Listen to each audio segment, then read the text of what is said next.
अब नवपाषाण युग की बात करता हूँ। नवपाषाण युग एक बहुत बड़ी श्रृंखला के रूप में देखा जाता है। इसका आरंभ 7000 बीसी में 7000 बीसी माना जाता है और यह एक बहुत बड़े परिवर्तन का युग है जिसे हम लोग नियोलिथिक रेवोल्यूशन, नवपाषाण युगीन क्रांति के नाम से भी जानते हैं।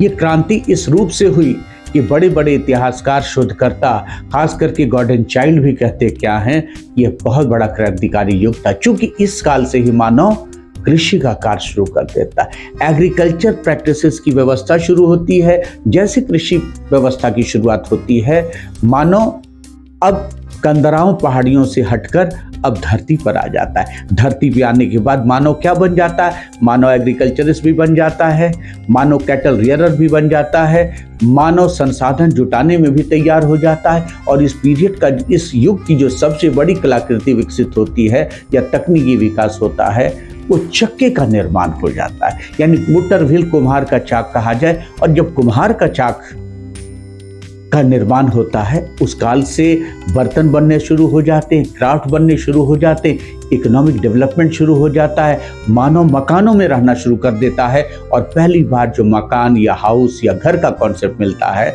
वो चीज़ कह सकते हैं कि वो पूरा चीज़ राउंड था या पूरा चीज़ सर्कुलर जैसा चीज़ निकल करके आता है। इसके बाद से इकोनॉमी का भी कॉन्सेप्ट आ जाता है। मतलब क्या है?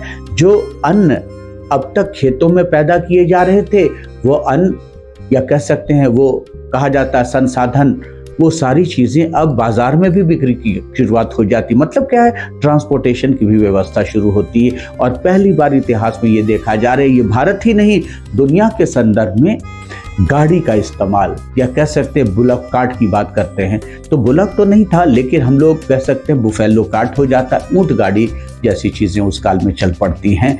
इस प्रकार यह व्यवस्था बड़ा ही विकसित थी।